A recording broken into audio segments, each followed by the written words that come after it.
So what if I told you that our current voting system is tearing us apart and blocking progress? It's selecting more polarizing candidates, it's stifling our choices, our voting system is reinforcing the two-party system, causing gridlock and outrage, and it's destroying government effectiveness. Would you think I'm crazy? Well, the case that I'm going to make in this series, and the case that the Forward Party makes, is that these things are in fact happening. And the way to fix them is through ranked choice voting and open primaries. That is why I support the Forward Party, and that's why I think you should too. So what is the Forward Party? The way I like to think about it is there are two main aspects, and one is more concrete and one is more philosophical. And the concrete aspect is essentially voting reform. So Forward wants to implement ranked choice voting and open primaries throughout the country as much as possible because they believe this is the fastest path to real change. The philosophical aspect is Forward wants to be a new kind of party, one that rejects extremes, emphasizes pragmatism, so getting things done, and promotes grace and tolerance. And they want to do this with a bottom-up platform approach that takes the voice of the people into account when driving policy decisions. And I want you guys to notice that the concrete aspect is a bit more short-term, and that's why I think everyone should support Forward, at least in the short term. And the philosophical aspect is a little bit more long-term. So if that aspect appealed to you, then maybe you're in it for the long haul as well. And you can support Forward simultaneously alongside your current party affiliation. That is what I personally do, and that is what you can do as well. So as we go through, keep an open mind. All right, guys, welcome to this introduction series to the Forward Party. My name is Cody. I'm really excited to bring this to you. I was a supporter of Andrew Yang during his presidential run, and I support the Forward Party now. And basically, I wanted to make a very easy to understand and comprehensive guide for anyone who's curious about the Forward Party to help them get to understand what it's all about and why they should support it. And I also wanted to make a tool for Forward supporters to help spread the word. So I'm hoping that this fulfills those objectives. Before we start, I want you guys to know that I am not employed by Forward Party. I'm just a supporter, and making these videos is my way of helping. Cody from the future here. So you're going to see a lot of branding in this video from Forward's website. So a lot of logos and colors and fonts and things. And that's because I want you to recognize these out in the real world. But again, I'm not affiliated with Forward, so all the thoughts presented here are my own. Back to the video. So this is a 4-part series that I'm calling Cody's Crash Course. Today is the overview. Next time will be frequently asked questions. Then we are going to do a deep dive on ranked choice voting and open primaries. Let's get started. Forward, unlock choice, accountability, and solutions. Unlock America. Sounds good. So what is the Forward Party? Here's a little more in-depth answer. It's a third party started by Andrew Yang, which is focused on election reform, unity, and practical change with a bottom-up approach. It rejects the extremes, emphasizes common ground, and promotes grace and tolerance, and it's intended to be the solution to our broken two-party system. Forward also wants to implement ranked choice voting and open primaries at the state and local level, and that is the most important sentence in this presentation. I really want you guys to remember this. Here it is one more time. Forward wants to implement ranked choice voting and open primaries at the state and local level. That is the concrete reason why I think everyone should support them. And here's a really nice alternate summary of what Forward is all about. This comes from the Union Forward Substack, so here's a really nice quote.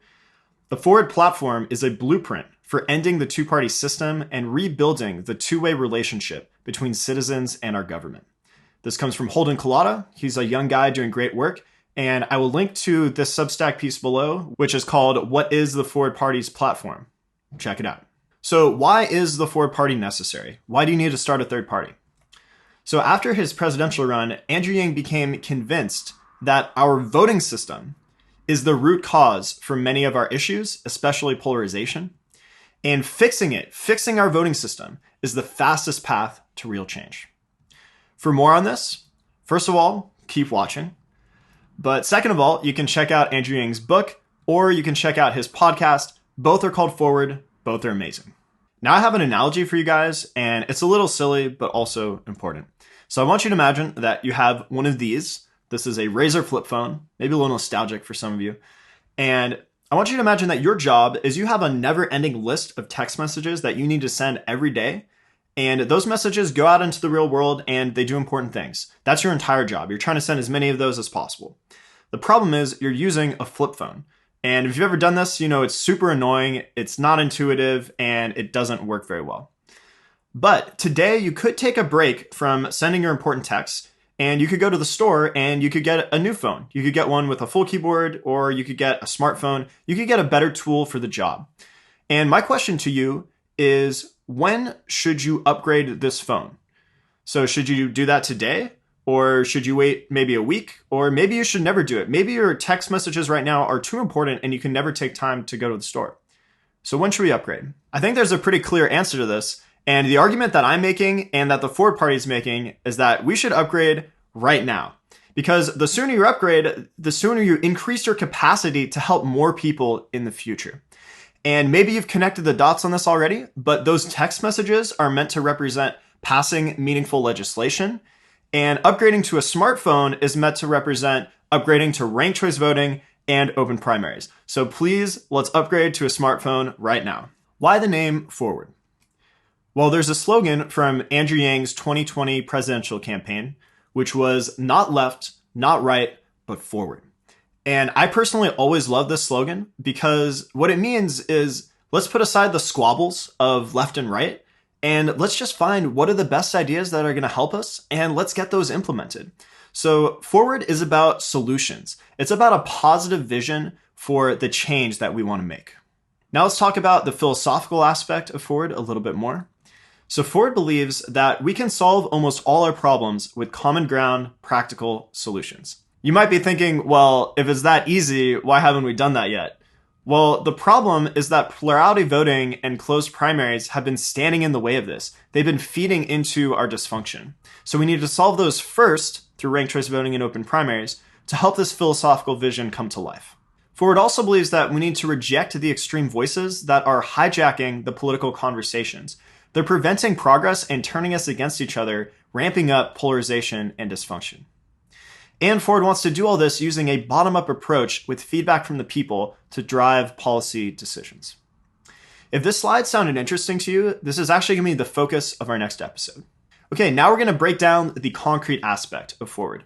So remember that Ford wants to implement ranked choice voting and open primaries at the state and local level. This is the concrete reason I think everyone should support them. And we're going to break down each of these terms in color right now.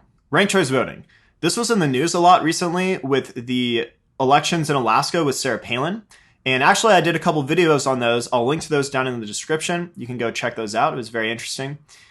And basically the way ranked choice voting works is it allows you to rank multiple candidates on your ballot, which ultimately lets you better express your preferences. So if we look at our little graphic here, the voter on the left decided to rank all 5 candidates. The voter in the middle decided to rank only 2 candidates. They said, hey, I don't really care about these other 3, but I like these 2, and here is my order of preference. And then the voter on the right decided to rank 3 candidates. So there's a lot of flexibility.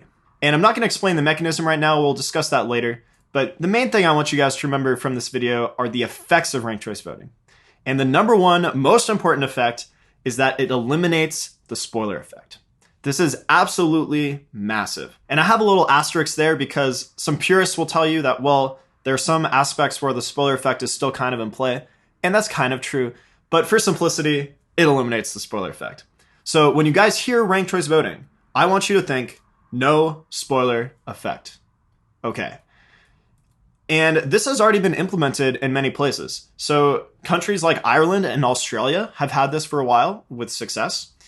And Alaska, Maine, New York City, San Francisco, many other cities throughout the US have also implemented ranked choice voting, also with great success. The exit poll data from those elections is really, really positive, as we will discuss in a future video. So this isn't a fringe idea. This is a good idea that's gaining traction, and we need to push for further implementation. And on a personal note, if I could only change one thing about our government, I would implement ranked choice voting. And that might sound a little weird. Cody, why wouldn't you solve a more concrete problem? Well, the thing is that ranked choice voting is foundational to our system. And through the increased effectiveness and efficiency that would come through ranked choice voting, that's going to help us solve all our other problems. So in my opinion, this is the biggest bang for buck change we can make to our system. Open primaries. Maybe you've heard of these, maybe you haven't. Basically, it's when everyone can vote in a nonpartisan primary process. We're going to explain more how this works later on, but basically it's when you aren't as limited by your party affiliation in voting in the primaries to select those initial options. Today, I just want you guys to remember the effects of open primaries, which are that it enables greater voter participation because you aren't limited by your party affiliation, and it selects for more likable candidates. It selects for more broadly appealing candidates. Have you ever come to a general election and been presented with two options and been like, wow, I don't like either of these? Well, open primaries aims to solve that by getting more input from the people early in the primary phase so that you get multiple decent options going into the general election. And this has also already been implemented in states like Alaska, Washington, California, and Nebraska at the state legislature level. These have something called a top 4 or top 2 primary. We're going to discuss this in a future video. But basically, when you guys hear open primaries, I want you to think more likable candidates, more broadly appealing candidates. Implementation. Why implement at the state and local level first? Well, first of all, it's practical. It's going to provide a real improvement at those levels, and it's going to build support for these ideas. So not everyone's heard of ranked choice voting and open primaries, but as they hear of them more and more, and as they try them in real life, they're going to love them because they're amazing, and that's going to build further support and momentum to get this implemented everywhere. So now let's talk about our current system and what's wrong. So first of all, we have something called plurality voting. You guys all know what this is. This is when you as a voter get one vote towards one candidate. That's it. And it's very simple, which is nice, but there's a huge problem with plurality voting, and that huge problem is the spoiler effect. And this is when a third candidate's presence in the election impacts the outcome of the election. So for example, in the presidential election in 2000, between Al Gore and George Bush, many people attribute Ralph Nader to spoiling that election because he ran as a third-party candidate and siphoned off votes from Al Gore in Florida, which ultimately caused him to lose Florida, which was decisive in the outcome of that election. And I think there's a strong case to be made for this. We will discuss this more in our future video on ranked choice voting because ranked choice voting would solve that. Plurality voting also gives us lesser of two evils elections. So for example, you can agree or disagree with this, but many Americans feel that our last two presidential elections between Trump and Hillary Clinton and Trump and Joe Biden were the lesser of two evils elections. And plurality voting is a big part of this. Plurality voting also gives us strategic voting and wasted votes. So strategic voting is when you don't vote for your favorite candidate because you don't think they're going to win. So instead, you vote for the mainstream candidate. And this is bad because you don't express your true preference. And wasted votes is when you do vote for your favorite candidate, but they didn't really have a chance to win. So actually, you just wasted your vote. Plurality voting is also what gives us the two-party system because there's always this incentive to ally yourself with your nearest political neighbor to team up against the other team. And if you try to break into a smaller group, like into a third party, and vote that way, well, not only is your vote going to be ineffective, you might actually help the other team win. So the two-party system is a huge problem, and plurality voting is what causes this. Now, I know what you're thinking. You're thinking, Cody, you just said third parties aren't viable.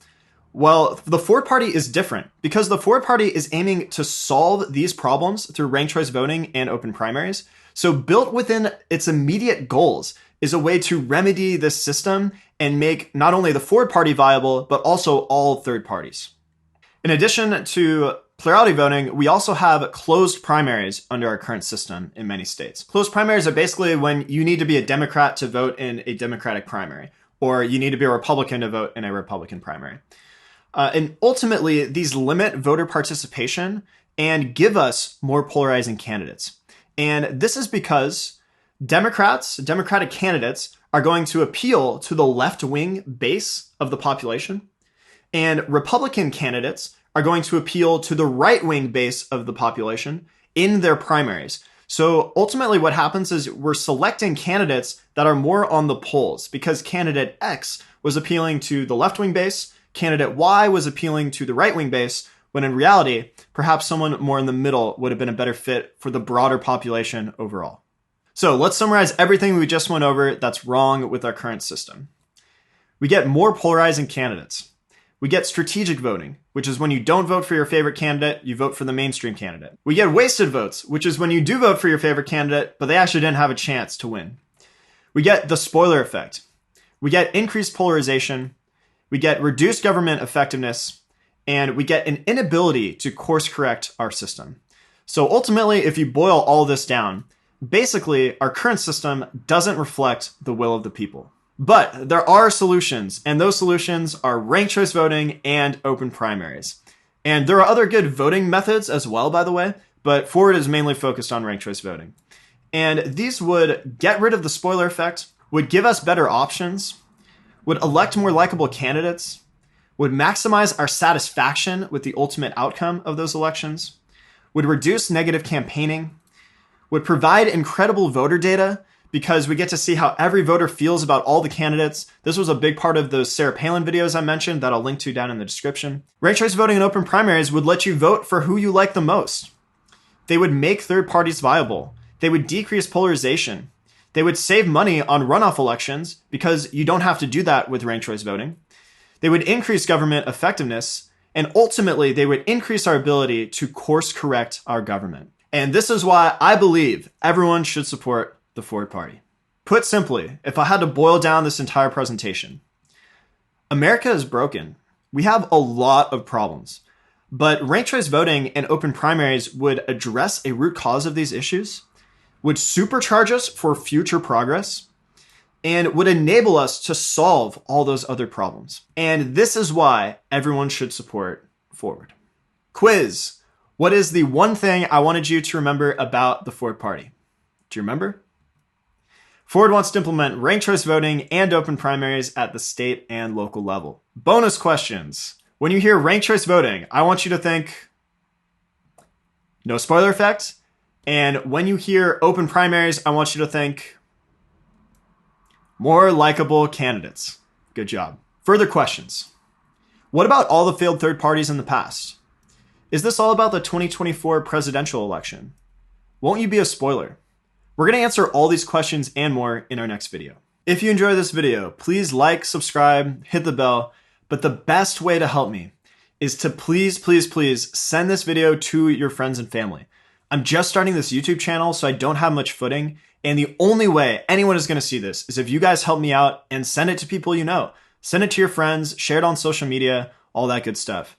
And the reason I'm making this series is because I really believe in the power of the Ford Party to actually make a difference, to actually bring real change, and ultimately to improve people's lives. So that's why I'm doing it. And I really want to make an impact, and I'm hoping you guys will help me do that and join me in this mission, join me in this effort, and I will see you in the next video. Thanks a lot.